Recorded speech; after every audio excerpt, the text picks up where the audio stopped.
The scissors gleamed under the barber shop's warm lights, but it was his eyes, sharp, searching, and dangerously alive, that cut through me first. I wasn't supposed to feel this way. Not here, not now. In a small town where whispers traveled faster than the wind.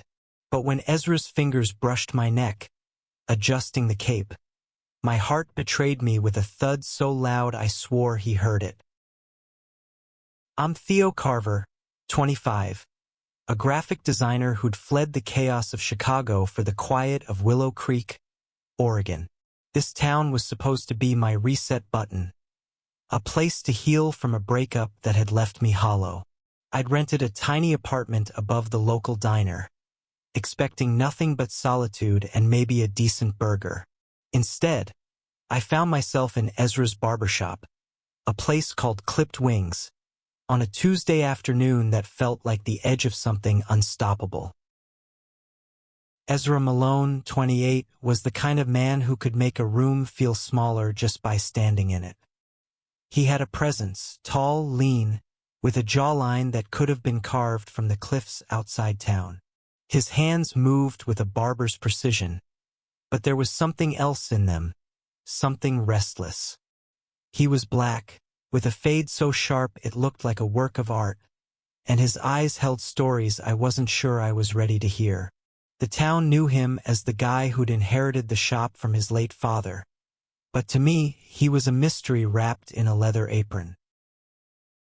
"First time?" he asked, his voice low, like he was testing the waters. The mirror in front of me reflected my flushed cheeks, my dark hair a mess from weeks of neglect.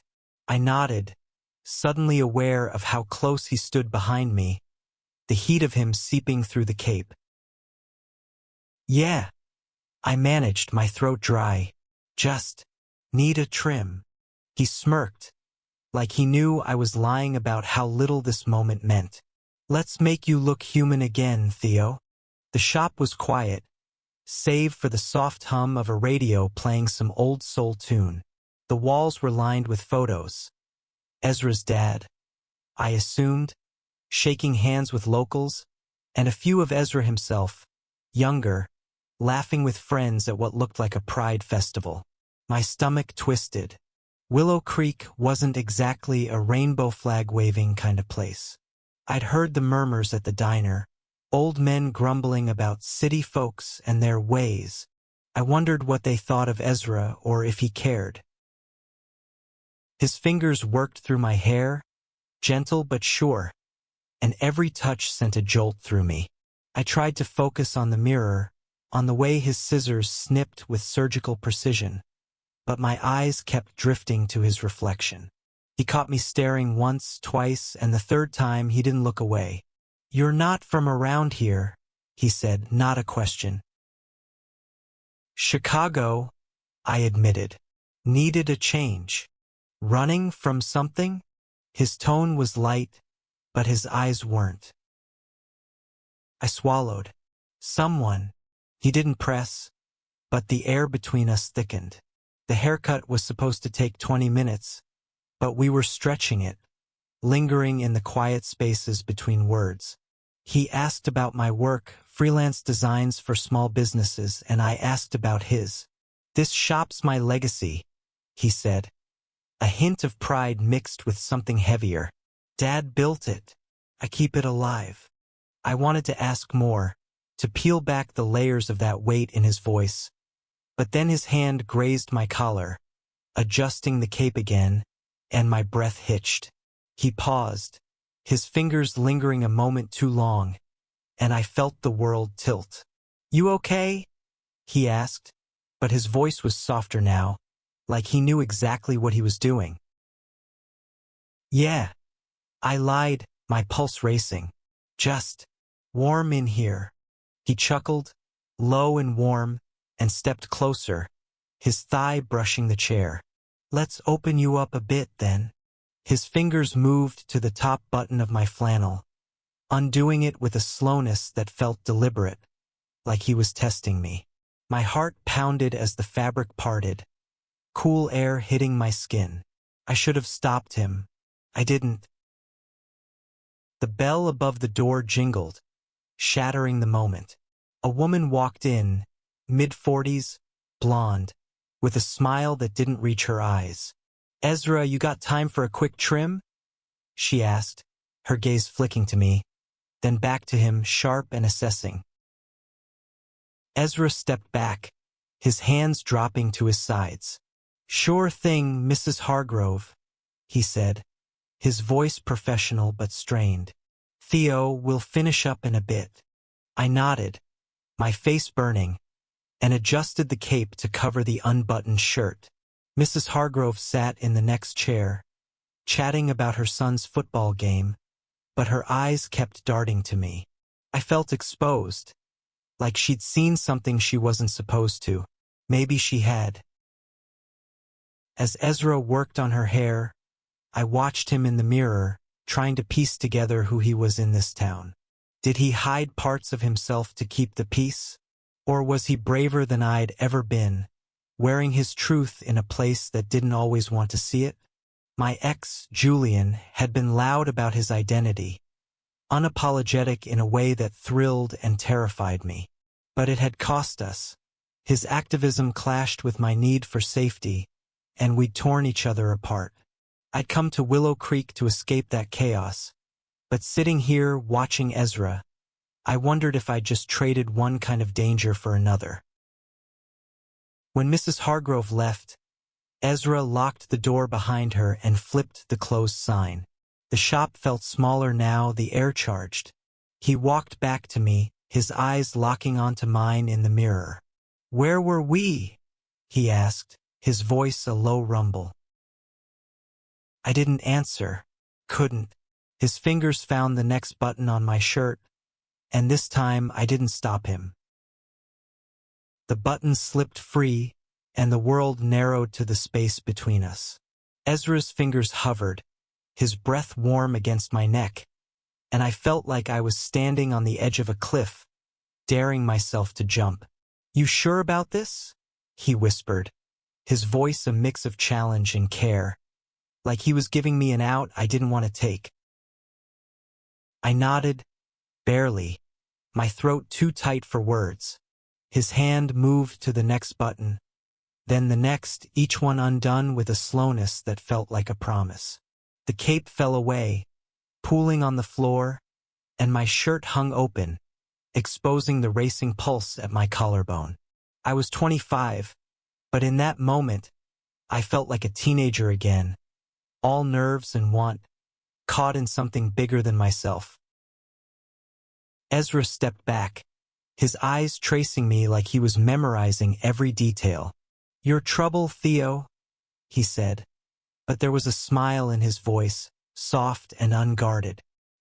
He leaned against the counter, scissors forgotten, and I saw the weight he carried, the way his shoulders tensed, like he was bracing for a fight that hadn't come yet. "Me?" I managed to laugh, shaky but real. "You're the one undressing me in broad daylight." His grin was sharp, but his eyes were warm. "Fair point." Instead, I stood, my shirt still open, and closed the distance between us. The shop was a cocoon, the world outside fading to a hum. "Why'd you lock the door?" I asked, my voice low, testing him the way he'd tested me. He didn't flinch, didn't want interruptions. His gaze held mine, steady and unafraid, and I felt the pull of him, like gravity. I reached out, my fingers brushing the edge of his apron, and he didn't move away. For a moment we just stood there, inches apart, the air thick with everything we weren't saying. Then the phone rang, a shrill sound that sliced through the tension. Ezra cursed under his breath and grabbed it from the counter. "Clipped wings," he said, his voice slipping back into that professional tone. I watched him, the way his jaw tightened as he listened, nodding to whoever was on the other end. "Yeah, I can fit you in tomorrow. Noon's good." When he hung up, the spell was broken, but not entirely. He looked at me, and there was something new in his eyes. Regret, maybe, or caution. Small town, he said like it explained everything. People talk. I nodded, buttoning my shirt with unsteady hands. They always do. He watched me for a moment, then grabbed the scissors again. Let's finish that cut. His tone was lighter, but I could hear the strain, the way he was pulling back. I sat back in the chair, and he worked in silence, his hands steady but distant now. Each snip felt like a reminder of the line we'd almost crossed. When he was done, he brushed the hair from my shoulders, his touch careful, professional. I looked in the mirror and barely recognized myself. Not just the haircut, sharp and clean, but the way my eyes burned with something I hadn't felt in months. Hope, maybe, or something riskier. "How's it look?" he asked, stepping back. "Better than I expected," I said, and we both knew I wasn't talking about the hair. He laughed, soft and real, and handed me a business card. "Come back anytime, Theo. I'm here." I left the shop with my heart pounding, the card burning a hole in my pocket. The street outside was quiet, the late afternoon sun casting long shadows across Main Street. Willow Creek felt smaller than ever, its tidy houses and picket fences hiding judgments I wasn't ready to face. I'd come here to escape, but Ezra was making me want to stay, to fight for something I hadn't let myself want in a long time. That night I couldn't sleep. I sat at my tiny kitchen table, sketching aimlessly. Sharp lines, soft curves, the shape of Ezra's jaw. My phone buzzed. A text from an unknown number. "You left your jacket. Swing by tomorrow?" My stomach flipped. I typed back, "Yeah, I'll be there," and hit send before I could overthink it. The next day, I walked back to Clipped Wings, my jacket an excuse I didn't need. The shop was busier. A couple of older men in the chairs, laughing about some local gossip. Ezra glanced up when I walked in, his smile quick but guarded. "Theo," he said, nodding toward the back. "Jacket's in the office." I followed him, the chatter fading as we stepped into a small room cluttered with boxes and old barber tools. He handed me the jacket, his fingers brushing mine, and I felt that spark again, electric and undeniable. "You didn't have to come back so soon," he said, his voice low. "Didn't I?" I shot back, and his laugh was a reward. We talked for a while, leaning against the desk, the door half closed. He told me about growing up in Willow Creek, about his dad teaching him to cut hair, about the pride flag he'd hung in the shop last year and the whispers it had caused. "Some folks stopped coming," he said, shrugging. "But the ones who matter stayed." I told him about Julian, about the fights that had driven me here, about how I'd thought love was supposed to hurt until it broke you. Ezra listened, his eyes steady, and when I finished, he said, "Love's not supposed to break you, Theo. It's supposed to make you braver." I wanted to kiss him then, to close the gap and see what bravery felt like. But the bell jingled, and he straightened, the moment slipping away. "Duty calls," he said, but his hand lingered on my arm, a promise of later. Later came sooner than I expected. That evening, Ezra texted again. "Meet me at the Rusty Anchor, 8 p.m. No scissors this time." The Rusty Anchor was Willow Creek's only bar. A dive with sticky floors and a jukebox that hadn't been updated since the 90s. I hesitated, my thumb hovering over the screen. This was reckless. I barely knew him, but my fingers typed "see you there" before my brain could catch up. The bar was crowded when I arrived, a mix of locals nursing beers and a few out-of-towners passing through. Ezra was at a corner table, a bottle of IPA in front of him, his leather jacket slung over the chair. He looked different outside the shop, less guarded, more alive. His smile when he saw me was enough to make my knees weak. "You clean up nice," he said, eyeing my button-up and jeans. I spent too long picking them out, but I wasn't about to admit it.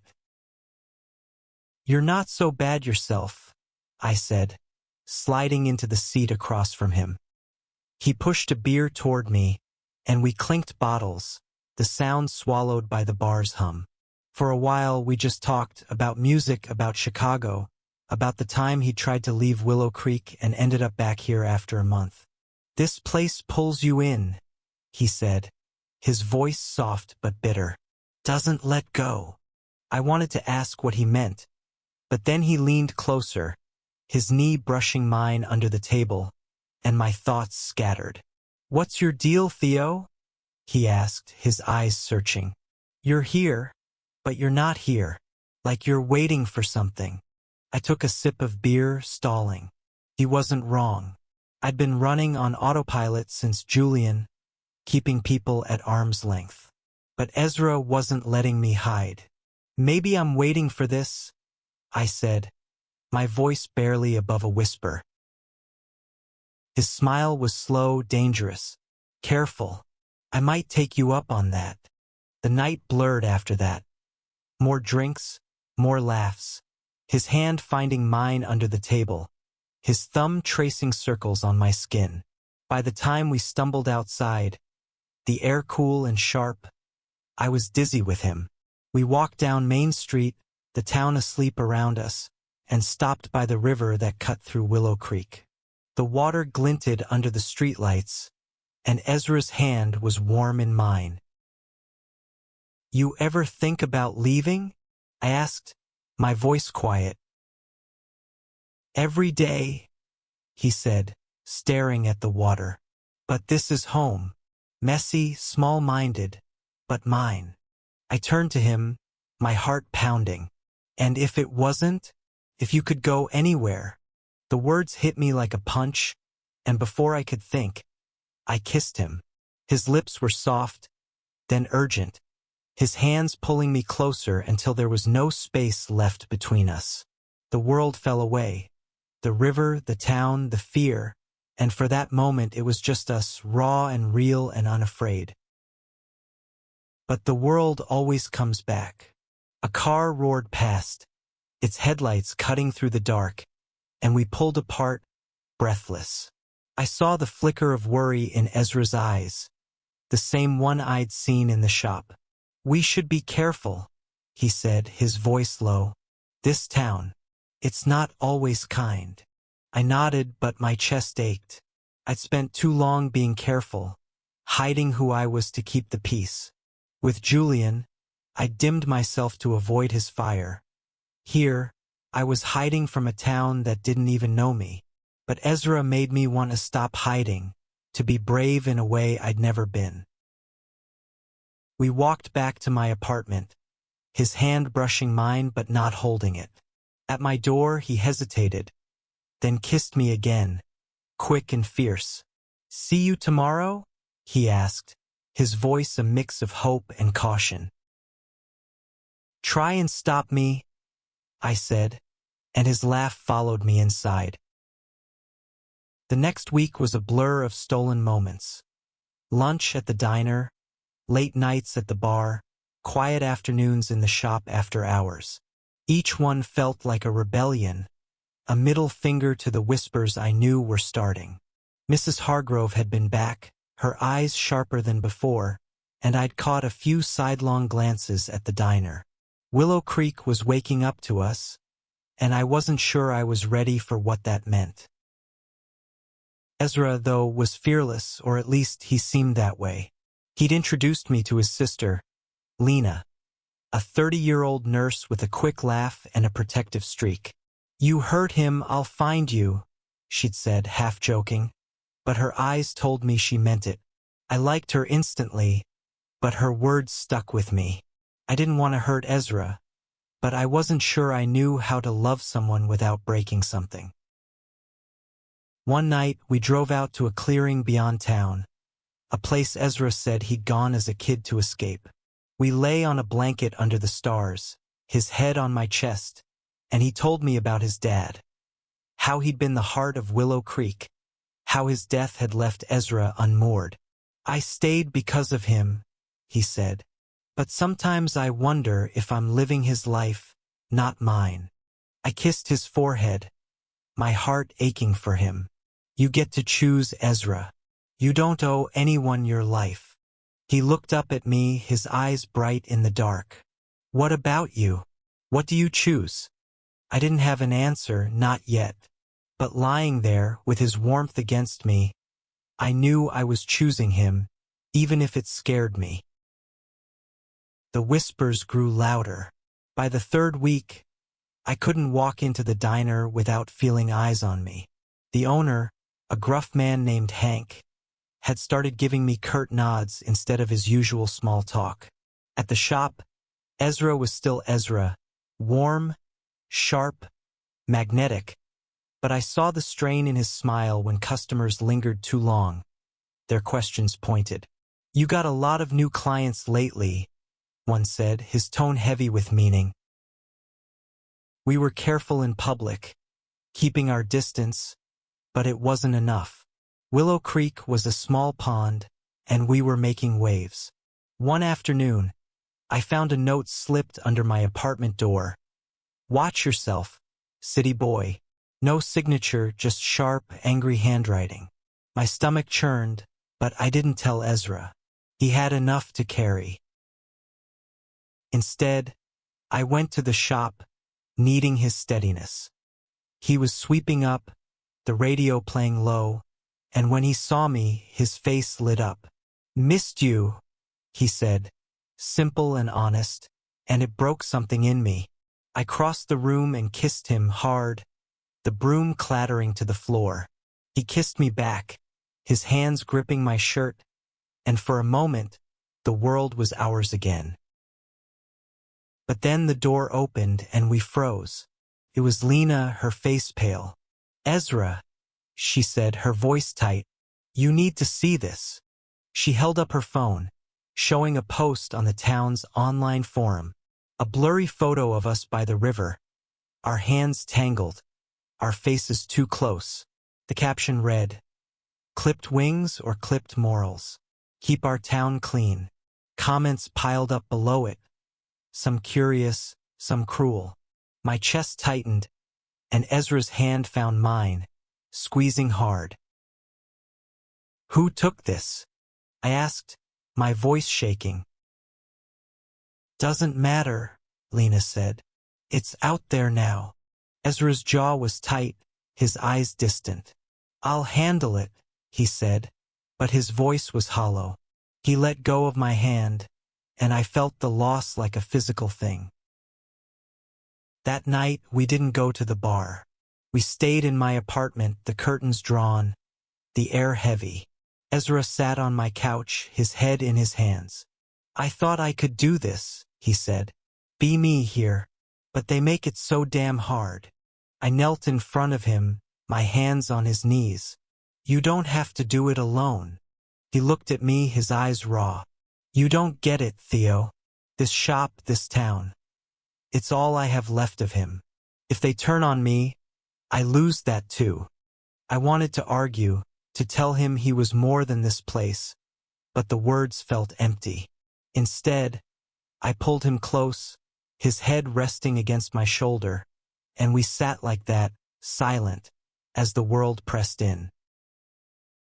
The next day, Ezra closed the shop early, and we drove to the clearing again. He didn't speak much, just held my hand as we walked through the tall grass. I came out when I was 19, he said finally. Dad was okay with it, eventually, but the town, some never looked at me the same. I thought I could outlast them. You still can, I said, but he shook his head. Not if it costs you to. I stopped, turning to face him. I'm not running, Ezra. Not this time. His smile was sad, but he kissed me, soft and slow, like he was memorizing me. You're braver than you think, he said, and I wanted to believe him. But bravery has a price. 2 days later, I found my car's tires slashed outside my apartment. No note this time, just the hiss of air and the weight of eyes watching from somewhere I couldn't see. I told Ezra, and his face darkened, a storm brewing behind his eyes. "This stops now," he said, grabbing his keys. I followed him to the shop where he started making calls. Lena, a few loyal customers, even the sheriff, a gruff woman named Carla who'd known his dad. "I'm not hiding anymore," he told her, his voice steady. "And I'm not letting them hurt him." Carla promised to look into it, but her face said what we both knew. Small towns protect their own, and we were on the edge of that circle. Still, Ezra didn't back down. He hung a new pride flag in the shop window, bigger than the last, and when I saw it, my heart swelled and broke at the same time. That night, we stood in the shop, the flag glowing under the streetlights. "You sure about this?" I asked, my voice barely steady. He took my hand, his grip firm. "I'm sure about you." But the next morning, the shop's window was shattered, glass glittering on the floor like tears. Scrawled across the door in red paint, "Faggots out." Ezra stood there, staring at the mess, his hands shaking. I reached for him, but he pulled away, his voice cold. "Maybe you should go, Theo, before this gets worse." I felt like I'd been slapped. "You don't mean that." He turned to me, his eyes wet. "I don't know what I mean anymore." I didn't go. Couldn't. Leaving Ezra felt like leaving part of myself behind, the part that had finally started to believe in something again. So I stayed, helping him sweep up the glass, the silence between us heavy but not empty. We worked side by side, the pride flag still hanging, defiant in the morning light. By noon, Lena showed up with coffee and a fierce determination. "We're not letting them win," she said, her voice sharp. She'd rallied a few allies. Carla, a handful of regulars, even the diner's cook, a quiet guy named Miguel who'd always nodded at me like he knew more than he said. They helped us board up the window, and when Ezra tried to thank them, his voice cracked. Lena hugged him, fierce and protective, and I saw the family he'd fought to keep. That afternoon, Ezra reopened the shop. Customers came, fewer than usual, but enough to matter. An older woman, Mrs. Delaney, who'd been coming since Ezra's dad ran the place, patted his hand and said, "You're your father's son. He'd be proud." Ezra's smile was small, but it was real. I stayed, too, sketching in the corner, my laptop open to a new project. A logo for clipped wings, something bold and unapologetic. Ezra watched me work, his eyes softer now, and when the last customer left, he locked the door and pulled me close. "You didn't run," he said, his voice low. "Not this time," I said, and kissed him, slow and sure, the taste of coffee and courage on his lips. The town didn't change overnight. The whispers continued, and I still caught glares at the diner. But something shifted. Carla found the kids who'd slashed my tires. Teenagers egged on by their parents' talk, and made them clean the shop as punishment. The forum post disappeared, though no one admitted to taking it down. And Ezra kept the flag up, a quiet rebellion that grew louder every day. We started building something real piece by piece. Dinners at my apartment, drives to the clearing, moments where we could just be. Ezra taught me how to use his clippers, laughing when I botched a practice cut on a wig. I showed him my sketches and he hung one. A portrait of him, scissors in hand, behind the counter. "So I'm immortal now?" he teased, but his eyes were bright. One night, a month later, we stood by the river again, the same spot where we'd been caught. The air was cooler now, fall creeping in, and Ezra's arm was around me, his warmth grounding me. "I was supposed to cut your hair," he said, his voice soft. But you're the one who's changing me. I laughed, leaning into him. You're not so bad at change yourself. He looked at me, his eyes serious. I want this, Theo. Even if it's messy. Me too, I said, and meant it. For the first time, I wasn't running, not from him, not from myself. Willow Creek never fully embraced us, but it learned to live with us. Some folks stopped coming to the shop, but others came because of the flag, because of Ezra's courage. We carved out a space, small but ours, and it was enough. I started designing for local businesses, building a life I hadn't planned on. Ezra talked about expanding the shop, maybe adding a coffee bar, and I saw the spark in him reignite.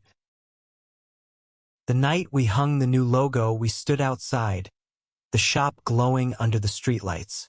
The boarded window was gone, replaced with new glass, and the flag still flew. Ezra took my hand, his fingers steady, and I felt the weight of everything we'd fought for. Love didn't break us, it made us braver. And as we stood there, I knew I'd stay, not just for him, but for the person I was becoming. The one who chose love over fear, who chose Ezra over running. The one who'd walked into a barbershop for a haircut and found a home.